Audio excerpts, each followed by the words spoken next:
ons elkeen het daai keuse, elke Ja. dag van elke oomblik, gaan ons die Heilige Gees volg of gaan ons eie vleeslike begeertes volg? En Henry Drummond het die volgende geskryf, en ek wil dit aanhaal. Hy sê die grootste ding wat 'n mens vir sy hemelse Vader kan doen, is om vriendelik te wees teenoor een van sy kinders. Is dit nie baie mooi opgesom nie? Ja, baie mooi. Om vriendelik te wees teenoor ander Christene en teenoor die wêreld daar buite. Hoekom? Sodat ons God verheerlik en dat daai persoon kan sien. En daai begeerte in sy harte wil kry. Dit wat daai persoon het, wil ek ook hê.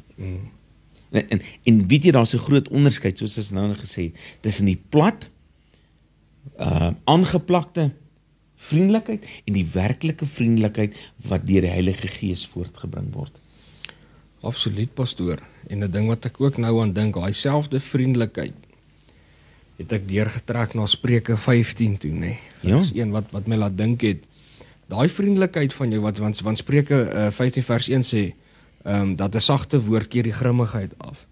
En dit het my laat dink, baie keer as jy in 'n moeilike situasie is, as jy by die werk is en jou baas is dalk ongeskik met jou, of jou huweliksmaat is dalk ongeskik met jou, of wat ook al.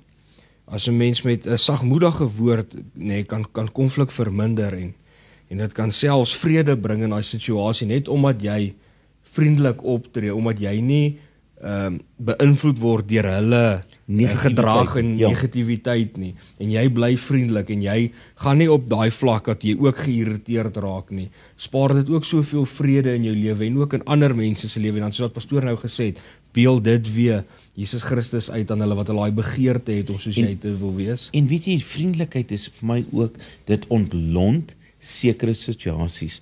In sekere situasies waar daar nou probleme kan wees, en hier kom jy met die regte gesindheid, ontlont jy daardie probleem. Absoluut, pastoor. Nee, ek dink dit kan baie situasies ontlont en 'n positiewe atmosfeer skep.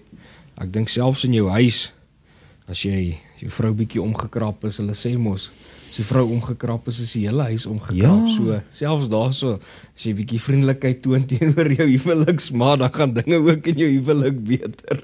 Ja, ek begin gewoonlik teen Vrydag, sodat ek vriendelik kan wees om Saterdag te gaan hengel.